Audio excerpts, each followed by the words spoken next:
दोस्तों पुराने दौर के अंदर जब कोई पैगाम एक ही वक्त में बहुत ज़्यादा लोगों तक पहुंचाया जाना होता था तो आम तौर पे शहर या कस्बे या गांव के किसी ऊंचे मुकाम पे चढ़ के ढोल बजाया जाता था और उस पैगाम की मनादी करवाई जाती थी। जी हाँ, मैं आपसे बात करना चाह रहा हूँ ग्राफिक डिज़ाइन की हिस्ट्री के हवाले से।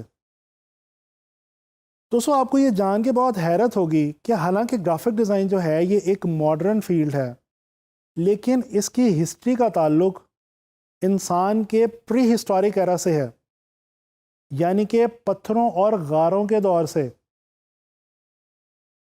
दोस्तों आर्कियोलॉजिस्ट ये कहते हैं कि पत्थरों के दौर में इंसानों ने केव पेंटिंग्स बनाई और इन केव पेंटिंग्स की मदद से उन्होंने एक दूसरे के साथ विजुअली कम्युनिकेट करने की कोशिश की। इन पेंटिंग्स के अंदर अगर गौर किया जाए तो इनके जो टॉपिक्स हुआ करते थे वो या तो फूड हुआ करते थे या शेल्टर और या फिर हंटिंग, यानी कि वो तमाम चीज़ें जो उस वक्त के इंसान की बेसिक ज़रूरियात थीं। स्पेन, बल्गारिया, फ्रांस और इंडोनेशिया जैसे ममालिक में ऐसे केव पेंटिंग्स मौजूद हैं जिनके अंदर इंसान ने एक दूसरे से विजुअल की मदद से कम्युनिकेट करने की कोशिश की है।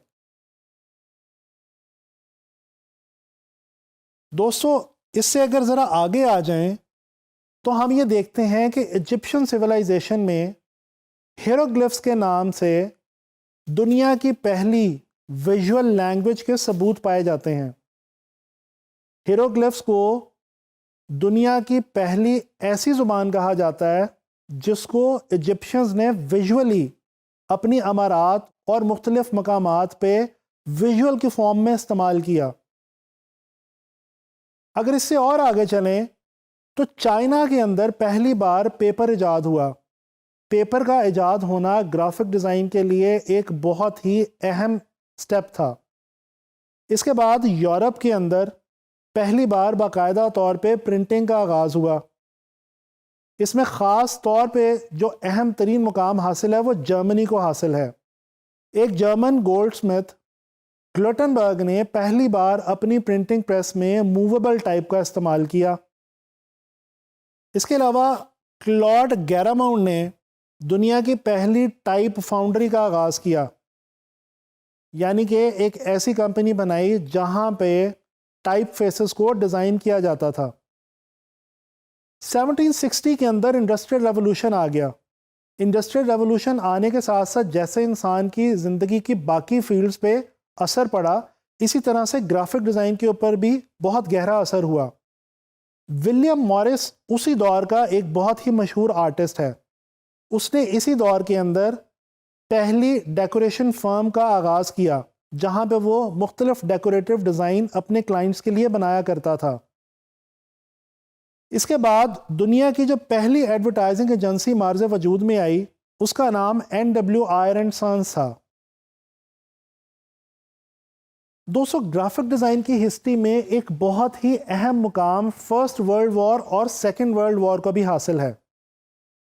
इन दोनों दुनिया की अजीम तरीन जंगों में जिन ममालिक ने एक दूसरे से लड़ाई की उनकी अफवाज को लोगों की किल्लत थी, लिहाजा वो अपनी आवाम तक ये पैगाम पहुंचाना चाहते थे कि वो लोग अपनी फ़ौज का साथ दें और फ़ौज में भर्ती हो जाएं। इस मकसद के लिए उस दौर में उन ममालिक की फ़ौजों ने वॉर प्रोपेगेंडा पोस्टर्स बनाए और उस दौर में इन पोस्टर्स को जहाज़ों की मदद से गिराया जाता था ताकि लोगों तक ये पैगाम आसानी के साथ एक ही वक्त में पहुंचाया जा सके। पॉल रैंड दुनिया का वो पहला डिज़ाइनर है जिसने डिज़ाइन के बारे में पहली किताब लिखी जिसका टाइटल था थॉट्स ऑन डिज़ाइन। दोस्तों इससे आगे चल के देखें तो स्टीव जॉब्स ने जब मैक की बुनियाद रखी और पहला मैक सिस्टम इंट्रोड्यूस करवाया तो उसके अंदर पहली बार यूज़र इंटरफेस ग्राफिक्स की मदद से इंट्रोड्यूस करवाया गया जिसको बिट मैक ग्राफिक्स भी कहा जाता है।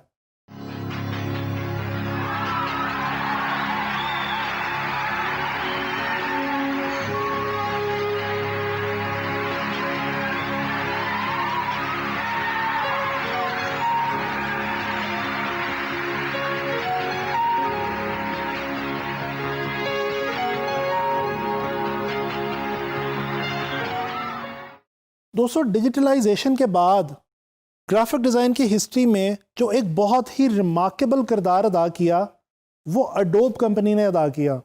जी हाँ, इस कंपनी के नाम से तो आप सब लोग ही वाकिफ़ होंगे। अडोब कंपनी ने ग्राफिक्स के हवाले से बेशुमार सॉफ्टवेयर जो हैं वो बना रखे हैं, और ये वो सॉफ्टवेयर्स हैं जो आज के मॉडर्न वर्ल्ड में ग्राफिक डिज़ाइन और कंप्यूटर ग्राफिक्स के हवाले से बहुत ही आम इस्तेमाल में लाए जाते हैं, जिनमें से एक बहुत ही मशहूर ज़माना सॉफ्टवेयर अडोब फोटोशॉप और अडोब इलस्ट्रेटर भी हैं। गर्ज़ ये कि ग्राफिक डिज़ाइन है तो एक मॉडर्न फील्ड, लेकिन क्योंकि इसका ताल्लुक विजुअल कम्युनिकेशन से है, लिहाजा इसकी बुनियाद उसी वक्त रखी गई जब इंसान ने एक दूसरे के साथ पहली बार विजुअली कम्युनिकेट करना शुरू किया।